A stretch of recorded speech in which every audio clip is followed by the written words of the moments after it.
ನಾವು ಪಾದಯಾತ್ರೆಗೆ ನಡೆದಿದ್ವಿ, ಒಂದು 7-8 ಜನ ಸ್ನೇಹಿತರು ಕೂಡಿಸಿ ಪಾದಯಾತ್ರೆ ನಡೆದಂಥ ಸಂದರ್ಭದೊಳಗೆ ಒಬ್ಬರು ನಮ್ಗೆ ಒಂದು ಕಡೆ ತೀರ್ಥಯಾತ್ರೆಗೆ ಅವರೊಂದು ನಡೆದಂಥ ಹಿರಿಯರು ಒಂದು ಊರಾಗ ಬಸ್ ಸ್ಟ್ಯಾಂಡ್ನ್ಯಾಗ ನಮ್ಗೆ ಗಂಟು ಬಿದ್ದರು. ಏನಿಲ್ಲ, ನಮ್ಮ ಕಾರಿನೊಳಗೆ ಬುತ್ತಿ ಐತಿ, ಬುತ್ತಿ ಕಟ್ಕೊಂಡ್ಬಂದೀವು, ಇಲ್ಲೇ ಮುಂದೆ ಹೋಗಿ ಊಟ ಮಾಡೋಣ, ನೀವು ನಮ್ಮ ಜೋಡಿ ಬರ್ರಿ ಎಂದೀವಿ ನಾವು. ನಮ್ಮ ಜೋಡಿ ಬರ್ರಿ ಅಂದ್ರೆ ಅವ್ರೇನು ತಿಳಿದ್ರು, ಇಲ್ಲೇ ಮುಂದಾನ ಮತ್ತು ಎಲ್ಲರೂ ಹಳ್ಳಕ್ಕೆ ಹೋಗಿ ಒಂದು ತೋಟದಾಗ ಎಲ್ಲರೂ ಊಟಕ್ಕೆ ಕೊಂಡಿರ್ತಾರೆ ಅವ್ರ ತಲೆ. ನಾವು ಹೇಳಕ್ಕೆ ಹಂಗೆ ಹೇಳಿದ್ವಿ ಅವ್ರಿಗೆ, ಕರ್ಕೊಂಡು ಚಾಲೂ ಮಾಡಿದ್ವಿ. ಅವ್ರು ಬರಗಾಲೇ ಇದ್ರು, ಬರಗಾಲೇ ಮತ್ತು ನಾವೆಲ್ಲ ಹುಡುಗರು ನಮಗೆ ದೇವರ ಅಸ್ತಿತ್ವ, ಧರ್ಮಗಳು, ಭಾಳ ಅದ್ಭುತವಾದ ವಿಷಯಗಳನ್ನೆಲ್ಲ ಹೇಳಕ್ಕೆ ಚಾಲೂ ಮಾಡಿದ್ರು. ನಾವು ಕೇಳಕ್ಕೆ ಚಾಲೂ ಮಾಡಿದ್ವಿ. ಒಂದು 4 ಕಿಲೋಮೀಟ್ರ್ ಹೋದೆವು, ಮತ್ತು ಹೇಳ್ತಿದ್ರು ಹಂಗೆ. ಮತ್ತೊಂದು 4 ಕಿಲೋಮೀಟ್ರ್ ಹೋದೆವು, ಒಂದು ಸ್ವಲ್ಪ ಹೇಳೋದು ಕಡಿಮೆ. ಇನ್ನು 2 ಕಿಲೋಮೀಟ್ರ್ ಹೋಗೋದ್ರಾಗ ಅವ್ರು ಎಲ್ಲಿಗೆ ಊಟ ಆಗೋದ್ರಿ ನಮ್ದು ಅದು ಕೇಳ್ರಿ. ಬರಗಾಲಿ ಕೆಟ್ಟ ಬ್ಯಾಸಿಗೆ ಬಿಸಿಲ, ಈ ಯುಗಾದಿ ನಂತರ, ಆಮೇಲೆ ಕೆಟ್ಟ ಮಡ್ಡಿ ಏರಿಯಾ ನಮ್ದೆಲ್ಲ. ಮಡ್ಡಿ ಅಂದ್ರೆ ಕೆಟ್ಟ ಗುಡ್ಗಳು. ನಡ್ಕೋತ ಹೋಗ್ಬೇಕಾದ್ರೆ ಇಲ್ಲೇ ಮಾಡ್ತಾರೆ ಏನೋ ಊಟ ಆಗ್ಬೋದು ಅಂತೇಳಿ ಆಸೆಯಿಂದ ಅವ್ನು ಪುಣ್ಯಾತ್ಮ ನಮ್ಮ ಜೋಡಿ ಬಂದ್ರೆ ನಾವು ಕತ್ತಿ ಕೇಳ್ಕೊತ ಇನ್ನೊಂದು ಸ್ವಲ್ಪ ಹೋಯ್ನು ಅಂತೇಳಿ ಕಡಿಗೆ ಭಯಂಕರ ನಿಶಕ್ತಕ್ಕೆ ಬಂದಾಗ ಒಂದು ತೋಟದಾಗ ಹೋಗಿ ಊಟಕ್ಕೆ ಕೂತೀವಿ. ಊಟಕ್ಕೆ ಕೂತಾಗ ಎಲ್ಲರ ತಾಟ್ನಾಗೆಲ್ಲ ಊಟ ಬುತ್ತಿ ಬಿಚ್ಚಿ ಹಚ್ಕೊಂಡು ತುತ್ತು ಬಾಯಾಗ ಹಾಕ್ಬೇಕು ಅನ್ನೋದ್ರಾಗನ ದಾರ್ಶನಿಕರಿಗೆ ಏನನ್ಯ ಒಂದು ಸ್ವಲ್ಪ ನಿಂದ್ರಿ, ಇನ್ಕ ತಕ ಹೇಳಿದ್ದೆಲ್ಲ ಸುಳ್ಳೈತಿ, ಏನು ಹೇಳ್ರಿ ಒಂದು ತಾಸ್ತನ ಬರುತ್ತಾನ ಅದೆಲ್ಲ ಸುಳ್ಳೈತಿ, ಈ ಅನ್ನ ಅಟ್ಟ ಖರೆ ಐತಂದ್ರೆ ಊಟ ಮಾಡೋದಿಲ್ಲ ಮತ್ತೆ 10 ಕಿಲೋಮೀಟರ್ ನಡೀದತ್ತ ಹೇಳಿ ಅವ್ರ ಕೈ ಮುಗಿದ್ರು. ದಯವಿಟ್ಟು ಊಟ ಮಾಡ್ತಾನೆ, ಊಟ ಮಾತಾಡಿಸ್ಬೇಡ್ರಿ, ಎಲ್ಲ ಸುಳ್ಳು. ನಮ್ಮ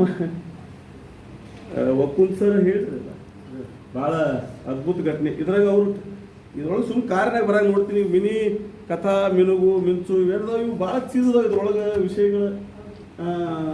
ಅವು ಎಷ್ಟು ಅಂದ್ರೆ ಸುಟ್ಕೊಂಡು ಸತ್ತವನ ಸ್ಮಶಾನಕ್ಕೆ ತೊಗೊಂಬರ್ತಾರೋ ಅವ 1,000 ರೂಪಾಯಿ ಆತಾನ. ಸತ್ತವನ ಸುಡ್ಲಾಕ 1,000 ರೂಪಾಯಿ ಸ್ಮಶಾನದ ಫೀ, ಅದು ಶುಲ್ಕ. ಇವು ನಡವಾರ್ಕ ಹಿರಿಯ ಮನುಷ್ಯ ಅದನ್ನು ಒಯ್ದು ಏನು ಅಂತ್ಯಕ್ರಿಯೆ ಮಾಡ್ಬೇಕತ್ತಾನು. ಇವತ್ತಾನು ಇದು 90% ಸುಟ್ಟೈತಿ, 900 ರೂಪಾಯಿ ಮುಟ್ಟ್ಯಾವ. ಮತ್ತು ಇನ್ನು ಒಂದು 100 ರೂಪಾಯಿ ಯಾಕೆ ಕೊಡಬೇಕು? ಒಂದು 100 ರೂಪಾಯಿದಾಗ ಮಾಡಿದೆವು. ಈ ಬರೀ ಚೀಸ್ ಎಟ್ಟೈತೆ ಅಂದ್ರೆ ಇದ್ರೊಳಗೆ 90% ಸುಟ್ಕೊಂಡು ಸತ್ತ. ನಾವು ಇಲ್ಲೇನು ಮಾಡೋರಿದ್ರಿ, ನೀವು ಸುಡೋರದಿರಿ. ಹಂಗಿದ್ರು ಸುಡೋರಿದ್ರೆ ಮತ್ತು ಇನ್ನು 100 ರೂಪಾಯಿ ಅದ್ರದ್ದು ವ್ಯವಸ್ಥೆ. ಕೆಲವೊಮ್ಮೆ ನಿಯಮಗಳು, ಕಾನೂನುಗಳು ಭಾಳ ವಿಚಿತ್ರ ಇರ್ತಾವೆ. ಈಗ ನೋಡ್ರಿ, ನೀವು ಆಫೀಸರ್, ಅಧಿಕಾರಿಗಳು, ಲೆಕ್ಚರರು ಆಗಿ ಕೆಲವೊಮ್ಮೆ ನಿಮಗೊಮ್ಮೆ ನಿಬಂಧನೆಗಳು ಬರ್ತಾವೆ, ಸರ್ಕಾರದ ನಿಯಮಗಳು ಬರ್ತಾವೆ. ಅವು ಬಂದಾಗ ಅದ್ರ ಹಿಂದೊಂದು ಯಾವುದೋ ಸತ್ಯತೆ ಇರ್ತೈತಿ, ಅದನ್ನ ಏನ್ರಿ ಮಾಡ್ಬೇಕಂತಿರ್ತೀರಿ ನೀವು. ಇವು ಒಂದು 100 ರೂಪಾಯಿ ಖರೀನ, ಅದು 99 ಭಾಗ ಸುಟ್ಟಿದ್ದು ಖರೀ. ನಾವು ಖರೆ 1,000 ರೂಪಾಯಿ ಕೊಡಬೇಕು. ಹಂಗೆ ಇದ್ರೊಳಗೆ ಇರುವಂಥ ಮತ್ತೊಬ್ಬ ಹುಡುಗಂದು ಏನೋ ಒಂದು ಬರೀತಾರೆ, ಅದ್ರೊಳಗೆ ಅದ್ರದ್ದೇನೋ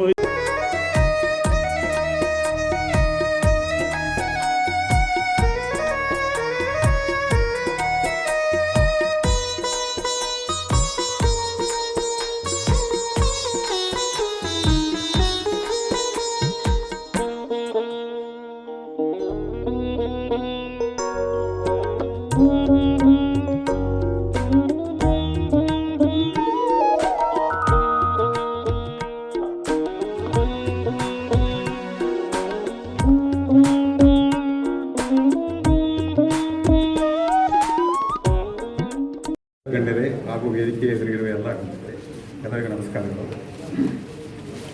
ನಾನು ಎಲ್ಲ ಪುಸ್ತಕ ಹೇಳಬೇಕು ಅಂದರೆ 5 ನಿಮಿಷ ಹೇಳಿದ್ರೆ 40 ನಿಮಿಷ ಆಗುತ್ತೆ. ಅದಕ್ಕೆ ಒಂದು ಶಾರ್ಟ್ಕಟ್ ಮಾಡ್ಕೊಂಡಿದ್ದೀನಿ. ಅಂದರೆ ಎಲ್ಲ ಪುಸ್ತಕಗಳನ್ನ ನಾನೊಂದು ವಿಶೇಷವಾಗಿ ಅರ್ಪಣೆ ಮಾಡಿದ್ದೀನಿ. ಅರ್ಪಣೆ ಮಾಡಿದ್ದರೆ ಹೇಳಿಬಿಟ್ರೆ ನೀವು ಆ ಪುಸ್ತಕದ ರುಚಿ ಗೊತ್ತಾಗ್ಬಿಡ್ತದೆ. ಅದಕ್ಕೆ ಒಂದು 4-5 ಉದಾಹರಣೆ ಹೇಳ್ತೀನಿ. ಎಲ್ಲ ಪುಸ್ತಕ ಹಾಗೇ ಇದೆ, ಅದು ಹೇಳ್ತೀನಿ. ಈಗ ಅಳಿಲೆಂಬ ನಾನು ಪುಸ್ತಕಕ್ಕೆ ನಾನು ಅರ್ಪಣೆ ಮಾಡಿದ್ದೆ ಯಾರಿಗೆ ಅಂದರೆ, ಕಾಣದ ಬೆತ್ತದಿಂದ ಕಾಣದ ಬಾಸುಂಡೆ, ಕಾಣುವ ಬಾಸುಂಡೆ ಮೂಡಿಸಿದ ಕಠಿಣ ಹೃದಯದ ಮಾಸ್ತರರಂತೆ ನನ್ನ ಬದುಕಿನ ವಿಷಮ ಗಳಿಗೆಗಳಿಗೆ ನಾನು ಅದೇ ಪುಸ್ತಕ ಅರ್ಪಣೆ ಮಾಡಿದ್ದು. ಮತ್ತೊಂದು ಪುಸ್ತಕ ತೇಲಲೊಂದು ತೆಪ್ಪ ಕೊಟ್ಟು ಬದುಕು ತೇಲಿಸಿದ ಮಹನೀಯರಿಗೆ, ತೆಪ್ಪ ಮುಳುಗದಂತೆ ಸದಾ ಸಹಾಯ ಧೈರ್ಯ ನೀಡಿದ ಮಹನೀಯರಿಗೆ. ನನ್ನ ಬದುಕು ಅಷ್ಟೊಂದು ದುರ್ಬಲಾಗಿತ್ತು. ನನ್ನ ಬಾಲ್ಯ ತುಂಬ ಕ್ರೂಯಲ್ ಆಗಿತ್ತು, ಬಹಳ ಹಿಂಸಾತ್ಮಕವಾಗಿತ್ತು. ಅದು ನನ್ನ ಆತ್ಮಕತೆ ಬರೆದ್ರೆ ಅದು ಬಹುಶಃ ಭಾಳ ದೊಡ್ಡದಿರುತ್ತೆ. ಇರಲಿ. ಇನ್ನೊಂದು, ಬಿರುಬಿಸಿಲಿನಂಥ ಬದುಕಲ್ಲಿ ಚೈತ್ರ ಮಾಸದಂತೆ ಹೊಸ ಚೈತನ್ಯ ಮೂಡಿಸಿದ ಮುದ್ದು ಕುವರಿ ಚಿರಂಜಿ ಚೈತ್ರಾಳಿಗೆ ನನ್ನ ಮಗಳಿಗೆ ಬದಲಾವಾಗ ಬಿರುಬಿಸಿಲಿನಂಗಿತ್ತು ನನ್ನ ಪರಿಸ್ಥಿತಿ. ಆವಾಗ ಚೈತ್ರದ ತಂಗಾಳಿಯಂತೆ ಬಂದು. ಮತ್ತೊಂದು, ನವೋನ್ಮೇಷ ಶಾಲಿನಿ ಪ್ರಕೃತಿ ಮಾತಿಗೆ ಭಕ್ತಿಪೂರ್ವಕ. ಈಗೀಗ ಮತ್ತೊಂದು ಪುಸ್ತಕ, ಈಗೀಗ ನೆನಪಿನ ಭಿತ್ತಿಯಿಂದಲೇ ಮೊಸುಕಾಗುತ್ತಿರುವ ಅವ್ವನಿಗೆ. ಇದು 10 ವರ್ಷದಿಂದ ಬರೋ ಪುಸ್ತಕ. ನೆನಪಿನ ಭಿತ್ತಿಯಿಂದೇ ಮುಸುಕಾಗುತ್ತಿರುವ, ನೋಡಿ ಬಾದು ಸಾದ್ಮೇಲೆ ಅವರ ಚಿತ್ರ ಮುಸುಕಾಕೋದು ಹೋಗ್ತದೆ. ನೆನಪಿನ ಭಿತ್ತಿಯಿಂದಲೇ ಮುಸುಕಾಗುತ್ತಿರುವ ಅವ್ವನಿಗೆ, ತನ್ನ ಕೊನೆಯ ಉಸಿರಿರುವವರೆಗೂ ಅಕಾಲ ನನ್ನ ದ್ವೇಷಿಸಿದ ಹಿಂಸಿಸಿದ ತನ್ಮೂಲಕ ನೆನಪಾಗುತ್ತಲೇ ಇರುವ ಅಪ್ಪನಿಗೆ. ಈ ಕೃತಿ ಭಕ್ತಿ ಹಾಗೂ ಕೃತಜ್ಞತೆಗಳಿಂದ ಅರ್ಪಣೆ. ಯಾಕೆ ದ್ವೇಷ ಮಾಡ್ತಿದ್ರು, ಇದು ಮಾಡಿದ್ರು ನಿಗೂಢ. ಮತ್ತೊಂದು, ತುಂತುರು ಕಥೆಗಳು ಅಂತ ಹೇಳಿಕೆ. ಆ ಕ್ಷಣಕ್ಕೆ ಕೊಂಚ ಕುಗ್ಗಿಸಿ ಆಮೇಲೆ ನಾನು ತಲೆ ಎತ್ತಿ ಮೈ ಉಬ್ಬಿಸಿ ಹುಟ್ಟಿದು ನಿಲ್ಲುವ ಛಲ ಹುಟ್ಟಿಸಿ ಉಪಕರಿಸಿದ ನನ್ನೆಲ್ಲ ಸೋಲುಗಳಿಗೆ. ತುಂಬ ಸೋತಿದ್ದೀನಿ ನಾನು ಎಲ್ಲರೂ. ನನ್ನ ಗೆಲುವು ಮಾತ್ರ ನೋಡ್ತಿರ್ಬೋದು ಎಲ್ಲರೂ, ಅದನ್ನು ಸೋತಿರೋದು ಸಾಕಷ್ಟು ಕ್ಷಣಗಳಿವೆ. ಆವಾಗ ಕುಗ್ಗಿಸಿ ಆಮೇಲೆ ನಾನು ತಲೆ ಎತ್ತಿ ಮೈ ಉಬ್ಬಿಸಿ ಹುಟ್ಟಿದು ನಿಲ್ಲುವ ಛಲ ಹುಟ್ಟಿಸಿ ಉಪಕರಿಸಿದ ನನ್ನೆಲ್ಲ ಸೋಲುಗಳಿಗೆ, ಜೊತೆಗೆ ನನ್ನೆಡೆಗೆ ತೂರಿ ಬಂದ ಅಲಕ್ಷ್ಯ, ಅವಗಣನೆ, ತಿರಸ್ಕಾರ, ಅವಮಾನಗಳೆಂಬ ಬಹುಮಾನಗಳಿಗೆ ಈ ಕೃತಿ ಸಮರ್ಪಿತ. ಮತ್ತೊಂದು ಪುಸ್ತಕ. ಇನ್ನೊಂದು ಪುಸ್ತಕ, ಜಗದ ಎಲ್ಲ ಪ್ರೀತಿ ನವಿರು ಮಾತವತಿ ತುಳುಕುವ ಬೆಚ್ಚನೆಯ ನಚ್ಚನೆಯ ಹೃದಯಗಳಿಗೆ. ಪ್ರೀತಿ ಇದ್ದರೆ ಬೆಚ್ಚನೆಯ ಹೃದಯಗಳಿಗೆ. ಆಯಾಯ ವಯದಲ್ಲಿ ಯಾವುದೇ ಹೆಸರಿನ ಏನೇನೋ ನೆನಪದಲ್ಲಿ ನನ್ನಲ್ಲಿ ಯಾವುದೋ ಜಾಗದಲ್ಲಿ ಹೇಗೇಗೋ ಹುಡುಗನ ಸೆಳೆದ ಯಾರ್ಯಾರದೋ ಅಪರಿಚಿತ ಯಾವುದ್ಯಾವುದೋ ಹೆಣ್ಮನಗಳಿಗೆ ಎಂತೆಂಥದೋ ಈ ಶಾಯರಿಗಳ ಏನೋ ಒಂಥರ ಸಮಾಧಾನ ಅರ್ಪಣೆ. ಒಬ್ಬರು ನಮ್ಮ ಅತ್ತೆ ಮನೆ ಹತ್ರ ಒಬ್ಬರು ಬಾಜು ಮನೆ ಇತ್ತು ಸೇರಿದ್ರು, ಅವರು ಅಕ್ಕ ಒಬ್ಬರು ಇದ್ದರು. ಅವ್ರು ನನ್ನ ಅಕ್ಕ ಅಂತ ತಿಳ್ಕೊಂಡಿದ್ದೆ. ಅವರು ಕ್ಯಾನ್ಸರಾಗಿ ತಿರ್ಕೊಂಡ್ರು. ಯಾವ್ಯಾವುದೋ ಕಾಲದಲ್ಲಿ ಈ ಹೆಣ್ಣು ಮನಸ್ಸು ಏನವಲ್ಲ, ಅವ್ರು ನಮ್ಮನ್ನು ಸೆಳೆದು ನಮ್ಮನ್ನು ಬೆಚ್ಚನೆ ನಚ್ಚನೆ ನೆಮ್ಮದಿ ನೀಡಿದ್ದು. ಅದು ಅಂಥ ಹೃದಯಗಳಿಗೆ ಒಂದು ಪುಸ್ತಕ ನಾನು ನೀಡಿದ್ದೀನಿ. ಈಗ ಬೂದಿ ಹರಡಿದ ಬೀದಿಯಿಂದ ಈಗ ಹೇಳಿದವರು ಅದನ್ನೇ, ಜಾತಿ ಮತ ಪಂಥ ವರ್ಗ ವರ್ಣ ಭೇದ ಸಂಘರ್ಷ ಯುದ್ಧ ರಕ್ತಪಾತ ಹಿಂಸೆ ವೈಷಮ್ಯಗಳಿಲ್ಲದ ಸತ್ಯ ಅಹಿಂಸೆಗಳ ಸಾಕಾರದ ಹೊಸ ನಾಡೊಂದನ್ನು ಹಸಿರು ನಡೆಸುವ ಹೊನ್ನು ಬಿತ್ತಿ ಹೊನ್ನು ಬೆಳೆಯುವ ಸದಾ ಸ್ವಾಭಿಮಾನ ಸಮೃದ್ಧಿಯ ಸಮುಚಿತ ಸಾಮಾಜಿಕ ನ್ಯಾಯದ ಶಾಂತಿ ಸೌಹಾರ್ದ ಭಾವೈಕ್ಯತೆ ನೆಮ್ಮದಿಯ ನವನಾಡೊಂದನ್ನು ಸದಾ ಕನಸುಗಂಗಳ ಕರ್ತೃತ್ವ ಶಕ್ತಿಗಳ ಪ್ರಗತಿಪರ ಸೃಜನಶೀಲ ಯುವ ಮನಸ್ಸುಗಳಿಗೆ ಈ ಕೃತಿ ಸಮರ್ಪಿತ. ಇದು ಮತ್ತೊಂದು, ಇದು ಇಂದಿರಾ ಗಾಂಧಿ ಬಗ್ಗೆ ಪುಸ್ತಕ. ಆ ಪುಸ್ತಕ ಅರ್ಪಣೆ ಮಾಡಿದ ರೀತಿ ಇದು. ಹಗಲಿರುಳು ದೇಶ ಕಾಯುವ ಸೈನಿಕ ಬಂಧುಗಳಿಗೆ, ದೇಶಕ್ಕಾಗಿ ಪ್ರಾಣ ತೆತ್ತ ಸಮಸ್ತ ಹುತಾತ್ಮರುಗಳಿಗೆ, ದೇಶದ ಭಾವೈಕ್ಯತೆಗೆ ಕನಸಿದ ದುಡಿದ ಮಡಿದ ಮಹಾತ್ಮರುಗಳಿಗೆ, ಪ್ರಗತಿಶೀಲ ಜೀವಪರ ವಿಶ್ವ ಮಾನವತ್ವ ತತ್ವದಲ್ಲಿ ನಂಬಿಕೆಯುಳ್ಳ ದೇಶವಾಸಿಗಳ ಪಕ್ವ ಮನಸ್ಸುಗಳಿಗೆ, ದಯೆ ಅನುಕಂಪ ಮಾನವೀಯ ಕರುಣಾದ್ರತೆಯ ಧರ್ಮವೆಂದು ತಿಳಿದು ಜಾತಿ ಮತ ಪಂಥಗಳ ಸಂಕುಚಿತ ಪರಿಧಿಯನ್ನು ಮೀರಿ ನಿಜ ಬದುಕಿನ ಅರ್ಥ ವೈಶಾಲ್ಯತೆಯನ್ನು ಮನಗಾಣಿಸಿದ ಕವಿ ಸಾಹಿತಿಗಳು ದಾಸರು ಸಂತರು ವಚನಕಾರರು ವೈಚಾರಿಕ ಅಧ್ವೈರುಗಳಿಗೆ ಈ ಕೃತಿ ಸಮರ್ಪಿತ. ಇದು ಕಿರಿಕಿರಿ ವ್ಯಂಗ್ಯ ಕಥೆಗಳು. ಕಿರಿಕಿರಿ ವ್ಯಂಗ್ಯ ಕಥೆಗಳ ಬಗ್ಗೆ ನಾನು ಹೇಳಬೇಕಾಗಿತ್ತು. ಅದು 3ನೇ ಮುದ್ರಣ ಕಂಡಿದೆ. ಯಾಕೆ ಮುಂದೆ ಬಂದರೆ ಅಷ್ಟೊಂದು ಜನಪ್ರಿಯತೆ ಇರ್ಬೋದು. ಅದು ಇನ್ನೊಂದು ವಿಶೇಷ ಅಂದರೆ, ಈ ಮಂಗಳೂರು ಕಡೆ ಸ್ಟ್ಯಾಂಡಪ್ ಕಾಮಿಡಿ ಅಂತ ಮಾಡ್ತಾರೆ. ಸ್ಟ್ಯಾಂಡಪ್ ನಿಂತ್ಕೊಂಡು ಅದ್ರಾಗಿನ ಜಾಸ್ತಿ ಸ್ಟ್ಯಾಂಡಪ್ ಕಾಮಿಡಿ ಹೇಳ್ತಾರೆ. ಅವ್ರು ಹೇಳಿ ಈ ಪುಸ್ತಕ ಹೆಸರಿರೋದಿಲ್ಲ, ತಮ್ಮದೇ ಅನ್ನೋದು ಹೇಳ್ಬಿಡ್ತಾರೆ. ಅದಕ್ಕೆ ನಾನು ಪುಸ್ತಕದಲ್ಲಿ ಬಂದೀನಿ, ಯಾರಾದರೂ ಹೇಳಿ ಉಪಯೋಗ ಮಾಡ್ಕೊಳ್ರಿ. ಆದರೆ ಈ ಪುಸ್ತಕ ಹೆಸರು ಹೇಳ್ರಿ, ಲೇಖಕ ಹೆಸರು ಹೇಳ್ರಿ, ಏನಾಗ್ತದೆ ಅದು ಶಕ್ತಿ ನಮ್ಮದು, ಅವರು ಲಾಭ ಪಡಿತಾರೆ, ಹಿಂಗೆ ಆಗ್ಬಿಡ್ತದೆ ಅಂತೇಳಿ ಅಷ್ಟೊಂದು ಜನಪ್ರಿಯ. ಎಲ್ಲ ಜೋಗ್ತಾ ಇದ್ರು ಕೂಡ ಎಲ್ಲ ಅರ್ಥಪೂರ್ಣ. ಆ ಪುಸ್ತಕ ಯಾರಿಗೆ ಅರ್ಪಣೆ ಮಾಡಿದ್ದೀನಿ? TTP ಮುದ್ರಣ, ಬೈಂಡಿಂಗ್, ಹೀಗೆ ಅಚ್ಚಿನ ಮನೆಯ ಹಲವು ಹಂತದ ವಿಧ ಕಾರ್ಮಿಕರ ಕಾಣದ ಕೈಗಳಿಗೆ ಹಾಗೂ ಅಕ್ಕರಾಸ್ತೆಯಿಂದ ಓದಿ ಸದಾ ಸ್ಪಂದಿಸುವ ಸರಿಗನ್ನಡದ ಸಹೃದಯ ಓದುಗ ಬಂಧುಗಳಿಗೆ ಈ ಕೃತಿ ಸಮರ್ಪಿತ. ಇದೇ ರೀತಿಯ ಪುಸ್ತಕ, ಹಳೆ ಪುಸ್ತಕಗಳು ರೋಡ್ನಾಗ ಬಿಟ್ಟಿರ್ತಾವೆ. ಅವು ಯಾರೋ ಬರ್ತಾರೇನೋ ಅಂತ ಕಾಲು ನೋಡ್ತಾ ಕೂತಿರ್ತಾವಂತೆ ಹಳೆ ಪುಸ್ತಕದ ಅಂಗಡಿಯವರು. ಯಾರೋ ಬಂದರೆ ಒಂದು ಒಪ್ಪತ್ತಿನ ಚಹಾ ಸಿಗ್ತದೆ ಅಂತ ತಿಳ್ಕೊಂಡು ಹಳೆ ಪುಸ್ತಕ ಅಂಗಡಿಯವರು ಕೂತಿರ್ತಾರಂತೆ. ಹೀಗಾಗಿ ಅಂಥವ್ರಿಗೂ ಪುಸ್ತಕ ಕಟ್ಬಿಡೀನಿ. ಕೊನೆಗೆ ಎಲ್ಲ ಮಾಡ್ತಾ ಮಾಡ್ತಾ ಆಶ್ಚರ್ಯ ಅಂದರೆ ಇಂದಿನ ನಮ್ಮ ಅನುಭವಗಳು ನಾಳೆ ಇಂದಿನ ನಮ್ಮ ಎಕ್ಸ್ಪೀರಿಯನ್ಸ್ಗಳು ನಾಳೆ ನಾವು ಅನುಭವಗಳು ಅಂತೀವಿ. ಇಂದಿನ ತಪ್ಪುಗಳಿಗೆ ನಾವು ಅನುಭವ ಅಂತೀವಿ. ಅದಕ್ಕೆ ಇವತ್ತು ತಪ್ಪು ನಾಳೆ ಅನುಭವ, ಇವತ್ತು ತಪ್ಪು ಮಾಡ್ತೀವಿ ಅದಕ್ಕೆ ನಾವು ಅನುಭವ ಅಂತೀವಿ. ಅಂಥವ್ರಿಗೆ ಅನಿಸಿದ್ದು ನಾನು ಅರ್ಪಣೆ ಮಾಡಿದ್ದೀನಿ. ಈ ಥರ ಏನು ಭಾಳ ಇದೆ. ಆದರೆ ಕೊನೆಯ ಪುಸ್ತಕ ನಂದು ಕೊನೆಯ ಪುಸ್ತಕ ಅದು ಮಿನಿಕಥಾ ನಿನಗೂ ಮಿಂಚು. ಅದೆಷ್ಟು ಕ್ರಿಸ್ಪಿನೆಸ್ ಅದರಲ್ಲಿ ಅಂತಂದರೆ ಅದು ನಮ್ಮ ಮೊಮ್ಮಗಳಿಗೆ ಕೊಡ್ತೀನಿ. ಆ ಮೊಮ್ಮಗಳಿಗೆ ಅರ್ಪಣೆ ಮಾಡಿರೋದು ಕೂಡ ತುಂಬ ಚೆನ್ನಾಗಿದೆ. ಅದು ಸ್ವಲ್ಪ ದೀರ್ಘ ಇರೋದು ಓದಿಲ್ಲ ನಾನು. ಎಲ್ಲಾದ್ರೂ ಎದ್ದರೆ ಪುಸ್ತಕ ಮಿನಿಕಥಾ ನಿನಗೂ ಮಿಂಚೊಳಗೆ ನಮ್ಮ ಮೊಮ್ಮಗಳ ಹೆಸರು ಶಾರ್ವರಿ ಅಂತ. ಅವಳು ವ್ಯಕ್ತಿತ್ವ ಬಂದಿದೆ ಅಲ್ಲಿ ಭಾಳ ತುಂಟುತನ ಇದರಲ್ಲಿ. ಆ ಪುಸ್ತಕದಲ್ಲಿ ತುಂಟುತನ ಇದೆ ಭಾಳಷ್ಟು. ಅದಕ್ಕೆ ಆ ಪುಸ್ತಕ ಅರ್ಪಿಸಿದ್ದೀನಿ. ಇರೋದು ಇದರಲ್ಲಿ ನಾನು ಮುಗಿತು. ಈಗಾಗಲೇ ಒಂದು 5 ನಿಮಿಷ ಆಯಿತು. ಇನ್ನು 5 ನಿಮಿಷ 6 ನಿಮಿಷದಲ್ಲಿ ನಾನು ಮುಗಿಸ್ತೇನೆ. ನಾನು ಭಾಳ ಇದು ಮಾಡಬೇಡ್ರಿ. ಈ ಪುಸ್ತಕದ ಬಗ್ಗೆ ನಮ್ಮ ಗುರುಗಳು ಮಾತಾಡ್ತಾರೆ, ಯಾರು ನಡವರ್ ಸರ್ ಮಾತಾಡ್ತಾರೆ. ಆದರೆ ನಾನು ಆ ಪುಸ್ತಕ ಬಗ್ಗೆ ನನಗೆ ಲೈಕ್ ಆಯ್ತು ಒಂದು 7-8 ಆಯ್ಕೆಗಳನ್ನ ಸಾಧ್ಯ. 13 ಪುಸ್ತಕವ 2-3 ಸೈಡ್ 13 ಆಯ್ಕೆ ನಮ್ಗೆ ಕನ್ನಡ ಮಾಡಿ ಹೇಳ್ತೀನಿ. ನಾನು 10 ನಿಮಿಷ ಆಗ್ಬಿಡ್ತದೆ ಅಷ್ಟರಲ್ಲಿ. I am not just a hollow, ನಾನು ಪೂರ್ಣ ಪೋಕಳಲ್ಲ, empty but a transparent poem whispered a skeleton. ಒಂದು ಎಲಿಮಿನಂತ ಹೇಳ್ತು, ನಾನು ಜಸ್ಟ್ ಖಾಲಿ ಅಲ್ಲ. ಎಲಿಮಿನಂತ ನಾನು ಖಾಲಿ ಅನ್ನಿಸ್ತೇನೆ. ನಾನು ಖಾಲಿ ಅಲ್ಲ ಎಂಟಿ ಖಾಲಿದೆ ಅನ್ನಿಸ್ತದೆ. ಬಟ್ ಎ ಟ್ರಾನ್ಸ್ಪರೆಂಟ್ ಪೋಯಮ್ ಅದೊಂದು ಜೀವ ಆಗಿತ್ತದು. ಅದು ಏನು ಅನುಭವಿಸಿದ್ರು, ಏನು ಕಷ್ಟ ಅನುಭವಿಸಿದ್ರು, ಏನು ಪ್ರೀತಿ ಗೊತ್ತಿಲ್ಲ. ಸ್ಕೆಲ್ಟನ್ ಒಂದು ಜೀವ ಆಗ್ತದೆ. ಆ ಸ್ಕೆಲ್ಟನ್ ನನಗೆ ಹೇಳ್ತದೆ ಐ ಆಮ್ ಎ ಪೋಯಮ್. ನಾನೊಂದು ಕವಿಗೆ. ಆ ಸ್ಕೆಲ್ಟನ್ ನನಗೆ ಹೇಳ್ತಾ ಅದು ಎಲಿಮಿನ ನಂತರ ಅದು ನನಗೆ ಹೇಳ್ತದೆ. ಇದೊಂದು ಹೈಕು ಇದು. C is always A dictator. ಸಮುದ್ರ ಡಿಕ್ಟೇಟರ್ ಅದು. ಯಾಕೆಂದರೆ ನೆವರ್ ಟಾಲರೇಟ್ಸ್ ಔಟ್ಸೈಡರ್ಸ್ ಮಾರ್ಕ್. ಅದು ಮತ್ತೊಬ್ಬರ ಮಾರ್ಕ್ ತೊಳೆದೇ ಇಲ್ಲ ಅದು ಸಮುದ್ರ. ಅಲ್ಲಿ ಹೋಗಿ ಕಾಲಿಟ್ರಿ at once wipes out the footprints. ಹೋಗಿ ಕಾಲಿಟ್ರಿ ಆಗಿಂದಾಗ ತೆರೆ ಬಂದು ತಗೊಂಡು ಹೋಗ್ಬಿಡ್ತದೆ. ಅಂಥ ಡಿಕ್ಟೇಟರ್ಶಿಪ್ ಅದು. ಮತ್ತೊಬ್ಬರು ಸಹಿಸೋದಿಲ್ಲ ಅದು ಸಮುದ್ರ. ಇದೊಂದು ಹೈಕು. ಈ ಹೈಕು ಈ ಥರ ಇರ್ತದೆ. ಅದು ನಿಮಗೆ ಹೇಳಕ್ಕೆ ಮಾಡಿದೆ. ನೋ ಕ್ಲೇ ಪಾಟ್ಸ್ ಅಂದರೆ ಗಡಿಗೆ. Clay pots created by God. ಒಂದೇ ಒಂದು ಗಡಿಗೆ ಕೂಡ ದೇವರಿಂದ ಸೃಷ್ಟಿಯಾಗಿಲ್ಲ. ತೋರಿಸಿ ಈ ಗಡಿಗೆ ದೇವರು ಮಾಡಿದಾನ ಅಂತ ತೋರಿಸಿ. ಇಲ್ಲ, ದೇವರಿಲ್ಲ. But by very potters. ಯಾರು ಕಷ್ಟಪಟ್ಟು ಬೆವರು ಸುರಿಸಿ ಮಾಡ್ತಾನೆ ಅವನು ಮಣ್ಣು ತುಳಿದು ಮಾಡಿ ಕುಂಬಾರ ಮಾಡ್ತಾನೆ. ಬಟ್ ಎಲ್ಲರೂ ಏನು ಹೇಳ್ತಾರೆ, all is created by god. ಎಲ್ಲವೂ ದೇವರಿಂದ ಸೃಷ್ಟಿ ಮಾಡಿದ್ದಾನೆ. ಒಂದು ಗಡಿಗೆ ಕೂಡ ದೇವರು ಮಾಡಿಲ್ಲ ಅನ್ನೋ ಅರ್ಥ ಇದರಲ್ಲಿ. ಇನ್ ಸೈಲೆನ್ಸ್, ಮೌನದಲ್ಲಿ ಫೀಲಿಂಗ್ ಗ್ರೋಸ್ ದಿ ಗ್ರೇಟರ್. ನಾವು ಮೌನವಿದ್ದಾಗ ನಮ್ಮ ಫೀಲಿಂಗ್ಸು ತುಂಬ ಬೆಳೀತದೆ. ನಾವು ಮೌನ ಕತ್ಲರಾತ್ರಿ ಒಬ್ಬರೇ ಕೂಡ್ರಿ, ನಿಮ್ಮ ಫೀಲಿಂಗ್ಸ್ ಜಾಸ್ತಿ ಬರ್ತದೆ. ಇನ್ ಡಾರ್ಕ್ನೆಸ್, ಕತ್ಲಲ್ಲಿ ಕೂಡ್ರಿ. Eyesight grows strong. ಕತ್ಲಲ್ಲಿ ಕೂತ್ರೆ ನಮ್ಮ ಕಣ್ಣು ಸ್ಟ್ರಾಂಗ್ ಆಗ್ತಾವೆ.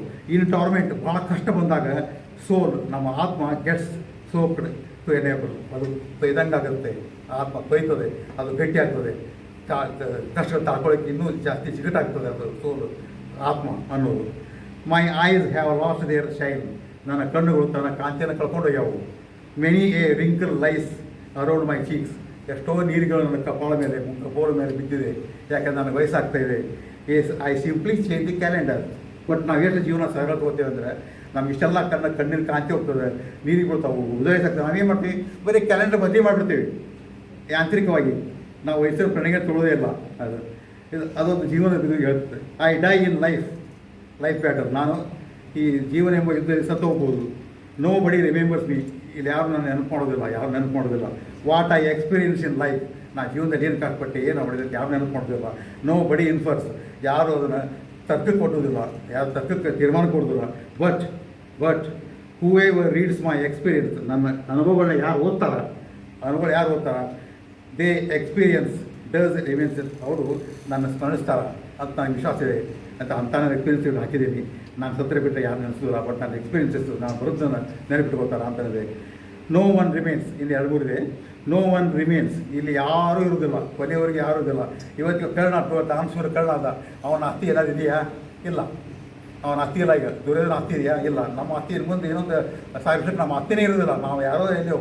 No one remains. ಯಾರೂ ಇಲ್ಲಿ ಇರೋದಿಲ್ಲ. Nothing remains. ಇಲ್ಲಿ ಏನು ಉಳಿಯೋದಿಲ್ಲ. With nothing else remains. ಏನಂದರೆ ಏನು ಉಳಿಯೋದಿಲ್ಲ.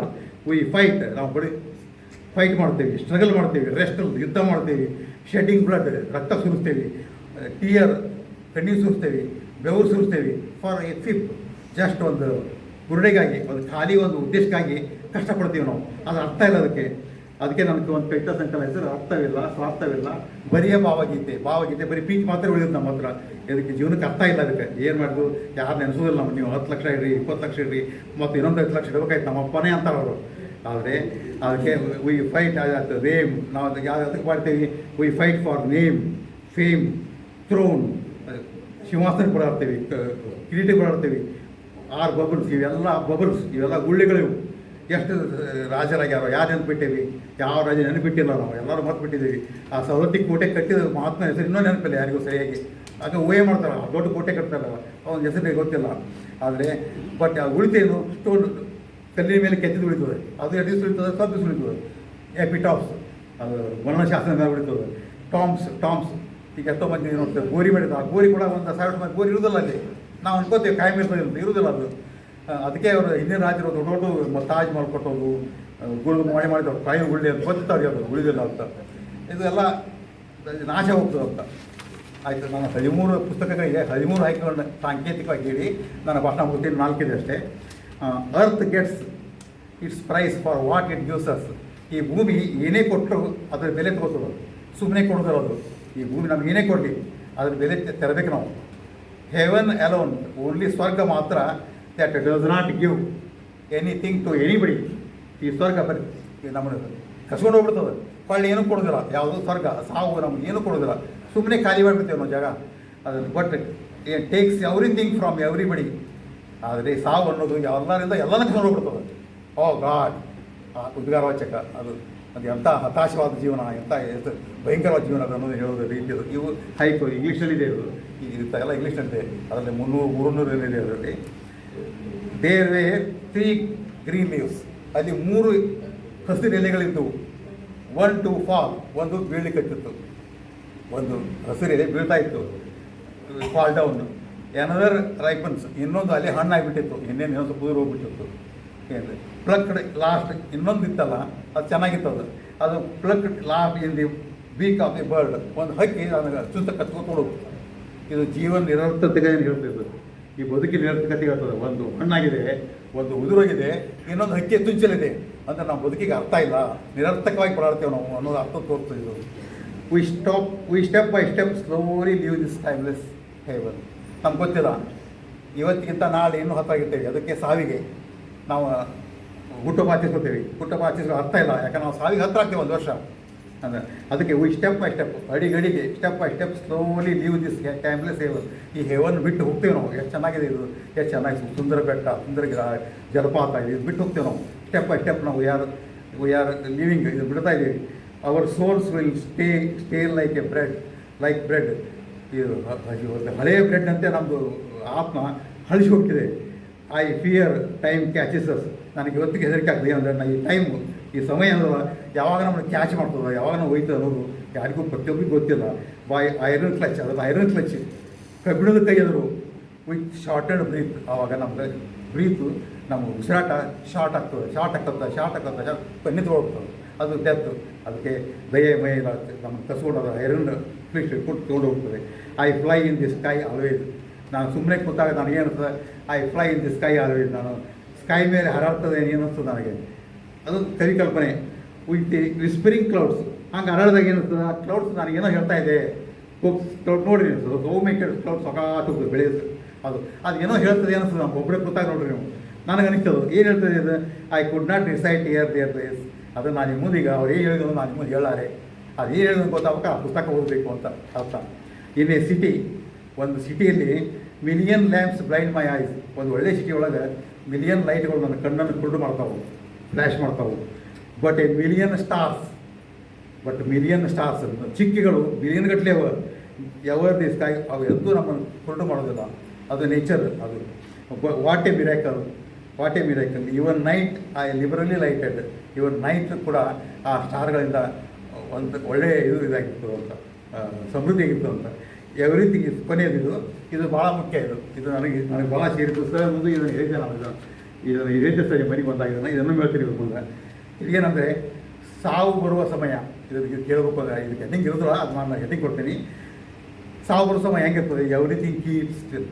ಪ್ರತಿಯೊಂದು ಸ್ಟ್ಯಾಗ್ನೆಂಟ್ ನಿಂತ್ಬಿಡ್ತದೆ, ತಪ್ಪು ನಿಂತಂಗೆ ಅನಿಸ್ತದೆ. ಟೈಮ್ ನಿಂತದೆ, ಜಗತ್ತು ನಿಂತದೆ, ಗಾಳಿ ನಿಂತದೆ, ಗಿಡ ನಿಂತದೆ ಅನಿಸ್ತದೆ. ಸಾವು ಬರೋ ಸಮಯ. ನೋ ಬಡಿ ನೋಸ್ ಎನಿ ಲ್ಯಾಂಗ್ವೇಜ್. ಅಲ್ಲೆಲ್ಲ ಯಾರಿಗೂ ಯಾವ ಲ್ಯಾಂಗ್ವೇಜ್ ಗೊತ್ತಿಲ್ಲ, ಮಾತಾಡ್ಲಿಕ್ಕೆ ಮಾತಿಲ್ಲ, ಅವ್ರಿಗೆ ಧ್ವನಿ ಇಲ್ಲ, ಶಬ್ದ ಬರ್ತಾ ಇಲ್ಲ. ಯಾಕಂದ್ರೆ ಒಂದು ಜೀವ ಸಾಯ್ತಾ ಇದೆ. ಅದು ಯಾರೋ ಆಗಿರ್ಬೋದು, ಕಾಕ ಆಗಿರ್ಬೋದು, ದೊಡ್ಡಪ್ಪ ಆಗಿರ್ಬೋದು, ಯಾವುದೇ ಆಗಿರ್ಬೋದು. ಮ್ಯೂಟ್, ಎವ್ರಿಥಿಂಗ್ ಇಸ್ ಮ್ಯೂಟ್, ಎಲ್ಲ ಮೌನವಾಗಿದೆ. ದಿಸ್ ಇಸ್ ದಿ ಟೈಮ್, ಇದು ಟೈಮ್. ಇದೇ ಟೈಮಿಗೆ where death striding near and nearer and nearer. ಇದೇ ಟೈಮಲ್ಲಿ ಸಾವು ಧಾಕ್ ಧಕ್ ಧಕ್ ಧಕ್ ಡಿನೋಸರ್ ಬರ್ತದೆ, ಆ ಥರ ಧಕ್ ಧಕ್ ಆಡ್ಕೊತ ಬರ್ತದೆ. ಲಿವಿಂಗ್ ನಮ್ಮನ್ನು ಬಿಟ್ಟು ನಮ್ಮನ್ನು ಏನು ಮಾಡ್ತದೆ, ಕ್ಲೈಂಚ್ ಡ್ರೀಮ್ಸ್. ನಾವು ಏನೋ ಕನಸುಗಳನ್ನ ನಾವು ಕೊಟ್ಟಿರ್ತೀವಿ, ಏನು ಮಾಡಬೇಕು, ಅದು ಮಾಡಬೇಕು, ಚೆನ್ನಾಗಿ ಮನೆ ಕಟ್ಟಿದ್ವಿ, ಮನೇಲಿ ಜಾಸ್ತಿ ಇರಬೇಕು, ನಾನು ಅದನ್ನು ಮಾಡಬೇಕು, ಏನೇನೋ ಕ್ಲೈಂಚ್ ಡ್ರೀಮ್ಸ್, ಎದೆಗೌಚಿಕೊಂಡ ಡ್ರೀಮ್ಸ್, ಕನಸುಗಳನ್ನು ಅದೇ ಇಲ್ಲೇ ಕಸ್ಕೊಂಡು ವಿತ್ ವಿಂಗ್ಸ್ ಪ್ಲಮ್ಸ್. ನಾನು ರೆಕ್ಕೆಗೆ ನೋಡ್ತೇವೆ ನಮ್ಮ ಮನಸ್ಸಿಗೆ, ನಾವು ಕುಚ್ಚುಗಳನ್ನ ಕಿತ್ತಾಕ್ಬಿಡ್ತದೆ ಸಾವು. ನಮ್ಮ ಕುಚ್ಚುಗಳ ಪದ ಪ್ರಚಿತ ಹಕ್ಕಿಗಳು ನಾವು ಸಣ್ಣದಾಗ ಪಾರಿವಾಳ ಸಾಕುವಾಗ ಹಕ್ಕಿಗಳು ಆ ಥರ ಆಗ್ತದೆ. ನ್ಯಾಚುರವೇ ಇಷ್ಟು ಮಾಡಿ ನಮ್ಮ ಹಕ್ಕಿ ಮಾಡ್ಕೊಂಡು ಬಿಟ್ಬಿಡ್ತೀವಿ. ಅವಾಗ ಪುಸ್ತಕವನ್ನು ಹಕ್ಕಿ ಗತಿ ಹಾಕ್ತೇವೆ ನಾವು. ಅದು ಬರುವಾಗ ಲಿವಿಂಗ್ ಬಿಹೈಂಡ್, ಇದು ಭಾಳ important. Living behind no mark. ಸಾವು ಅಂದರೆ ಏನಂದರೆ ಲಿವಿಂಗ್ ಬಿಹೈಂಡ್ ನೋ ಮಾರ್ಕ್. ನಾವು ಹೋದ್ರೆ, ನಾವು ಸತ್ತು ಹೋಗ್ಬಿಟ್ಟು ನಮ್ಮ ಹಿಂದೆ ಮಾರ್ಕ್ ಏನು ಉಳಿದಿಲ್ಲ. ರಾತ್ರಿ ಏನಂದ್ರೆ ನಾವು ಮಾರ್ಕ್ ಉಳಿಯಂಗೆ ಏನೋ ಒಳ್ಳೆ ಕೆಲಸ ಮಾಡಬೇಕು ಅಂತ ಅರ್ಥ. ಪಾಸಿಟಿವ್ ಇದೆ, ಕೊನೆಗೆ ಮಾರ್ಕ್ ಉಳಿಬೇಕಾದ್ರು ಅಂತ ಏನೋ ಕೆಲಸ ಮಾಡುವುದು ಅಂದರೆ ಈ ಜೀವನಕ್ಕೆ ಅರ್ಥದ. ಇಲ್ಲಾಂದ್ರೆ ಅರ್ಥವಿಲ್ಲ, ಸಾರ್ಥವಿಲ್ಲ, ಬೈಗೆ ಭಾವಗಿಂತ ಖಾಲಿ ಆಗಿಬಿಡ್ತದೆ. ಅದಕ್ಕೆ ಅರ್ಥ ಬರಬೇಕಂದ್ರೆ ಏನಾದರೂ ಒಳ್ಳೇದು ಮಾಡಬೇಕು ಅಂದಾಗ ನಮ್ಮ ಸತ್ತ ಮೇಲೆ ನಮ್ಮ ಜನ ನೆನೆಸೋಂಗಿದ್ರೆ ಆ ಜೀವನಕ್ಕೆ ಅರ್ಥ ಇದೆ ಅನ್ನುವಂಥ ಹೇಳುವಂಥ ಪಾಸಿಟಿವ್ ಮೆಸೇಜ್ ಕೊಡುವಂಥ ಕವಿತೆ. ಇಂಥವು 350ಕ್ಕಿಂತ ಜಾಸ್ತಿ ಕವಿತೆ ಅದರಲ್ಲಿದೆ. ಸಾಧ್ಯ ಆದರೆ ತೊಗೊಂಡು ಓದ್ರಿ. ಅದು ಯಾರೋ ಹೇಳಿದರು, ಕನ್ನಡ ಮಾಡಿರೋದು ಅಂತ ಹೇಳಿದರು. ಅದು ಕನ್ನಡ ಇಂಗ್ಲೀಷ್ಗೆ ಅದರದೇ ಒಂದು ಇದು ಇರ್ತಾರೆ. ಅದನ್ನು ಕನ್ನಡ ಮಾಡಿದರೆ ಕನ್ನಡ ಮಾಡೋದು, ಕನ್ನಡ 4 ಮಾಡಿದ್ದೀವಿ ಹೈಕೋರ್ಟ್ 4 ಓದ್ರಿ. ಅದು ಕನ್ನಡ ಅದರಲ್ಲಿ ಇರ್ತಾಯಿದೆ ಹೈಕೋರ್ಟ್. ಅದು ಇಂಗ್ಲೀಷಲ್ಲೇ ಇರಲಿ, ಇಂಗ್ಲೀಷ್ ಎಂಜಾಯ್ ಮಾಡಲಿ, ಕೆಲವೇ ಜನ ಎಂಜಾಯ್ ಮಾಡ್ಬೋದು. ಅದಕ್ಕೆ ನನ್ನ ಗುರುಗಳು ಅವರು ಅದನ್ನು ತಮ್ಮ ಅಧ್ಯಕ್ಷೀಯ ಭಾಷೆದೊಳಗೆ ಈಗ ನಾನು ಹೇಳಿದ್ದು ಸುಮ್ಮನೆ ಈಗ ಅದರ ಆತ್ಮ ಅದರ ಒಳಗಿನ ಒಳನೋಟುಗಳನ್ನು ಸ್ವಲ್ಪ ಹೇಳಿ ಆಮೇಲೆ ತಮ್ಮ ಅಧ್ಯಕ್ಷೀಯ ಭಾಷಣ ಮಾಡ್ತಾರೆ. ನಾನೆಲ್ಲ ಸಾಧಿಸಿ ನಾನು ಮಾಡೋದು ಜಾಸ್ತಿ ಟೈಮ್ ತೊಗೊಂಡಿಲ್ಲ ಅನಿಸುತ್ತೆ. ದಯವಿಟ್ಟು ಕ್ಷಮಿಸಿ. Thank you. ಮೊದಲಿಗೆ ರಾಮಚಂದ್ರ ಕುಲಕರ್ಣಿ ಅವರನ್ನು ಅಭಿನಂದಿಸ್ತೇನೆ. ಅವರು ಇಂಥ ಸಮಾಜವಾದಿ ನ್ಯೂಸ್ದಾಗ ಸಹಿತ ಜಗ್ಗಿ ಅಸೆಟ್ ಮಾಡ್ಯಾರ. ಪುಸ್ತಕದ್ದು, ಕವನದ್ದು ಜಗ್ಗಿ ಅಸೆಟ್ ಮಾಡಿಬಿಟ್ಟಾರೆ. ಆಮೇಲೆ ನಾನು ಇಲ್ಲಿ ಮೊದಲ ಕೂತು ಮಾತಾಡೋರು ಎಲ್ಲ ಲಕ್ಷ ಕೊಟ್ಟು ಕೇಳಿ ಎಲ್ಲರೂ ಅಂದರೆ ಎಲ್ಲರೂ ಕೇಳಿದೆ. ನಮ್ಮ ಇವರು MD ಒಕ್ಕುಂದವರು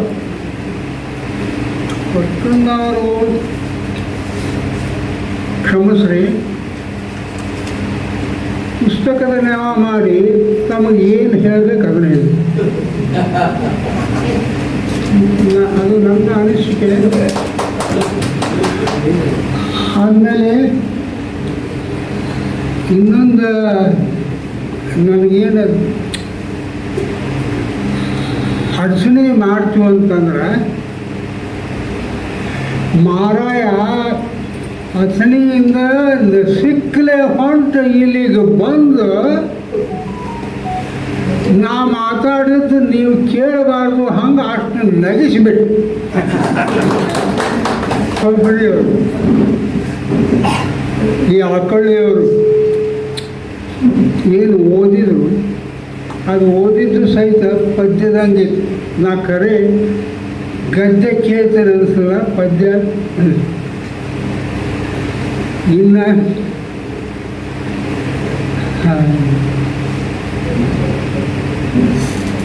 ವಿಸ್ಪರಿಂಗ್ ಜಫಾಯ್,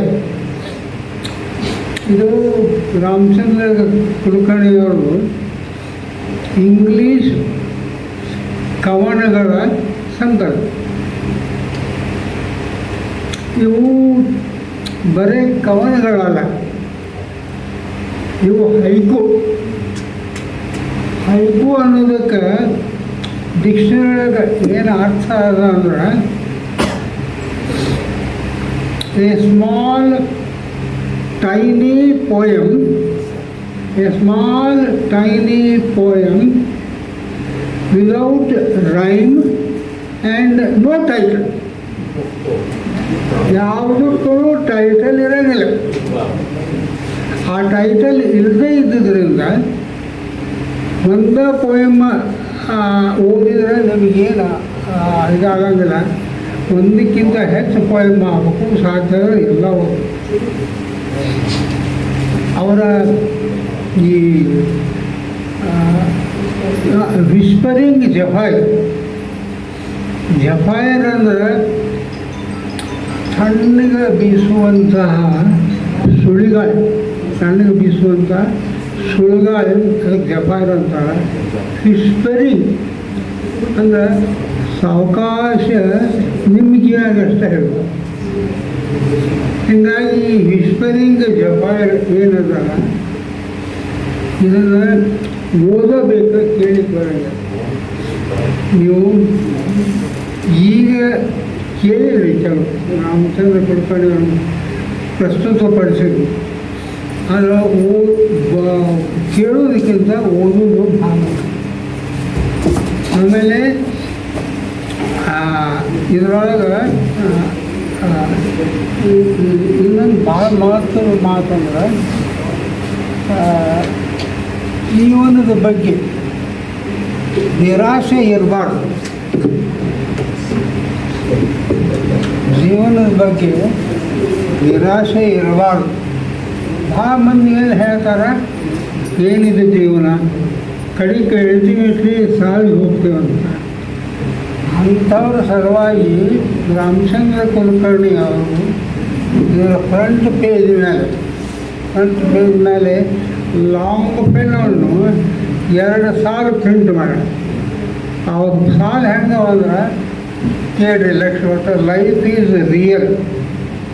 ನಿರಾಶವಾದಿಗಳಿಗೆ ಏನಿರ್ತಂದ್ರೆ ಏನಪ್ಪ ಏನು ಮಾಡಿದ್ರು ನಾನು ಸಾಯುವುದಾದ್ರೆ ಅಂಥವ್ರಿಗೆ ಏನು ಹೇಳ್ತಾರೆ ಅದು life is real, life is earnest and the grave is not its ಗೋಲ್.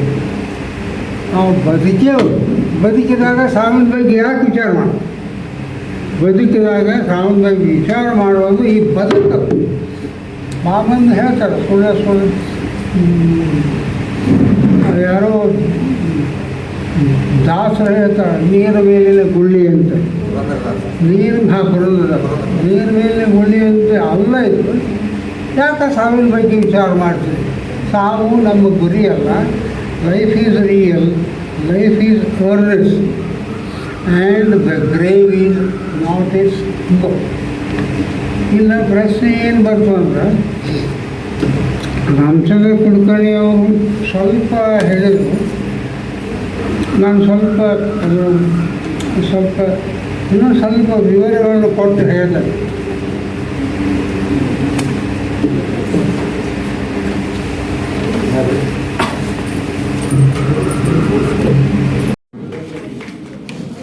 ಸಮುದಾಯ ತಂಡದ ಗೌರವ ಅಧ್ಯಕ್ಷರು ಹಾಗೂ ತಂಡದವರು ಸನ್ಮಾನವನ್ನು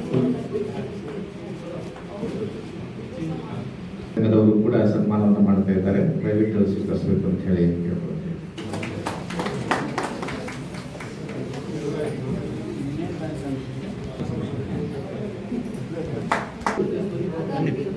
ಸನ್ಮಾನಿಸಿದ ಎಲ್ಲ ಮಹನೀಯರಿಗೆ ಕೃತಜ್ಞತೆಗಳು. ಮಹಂತೇಶ್ ನರೇಗಲ್ ಅವರಿಂದ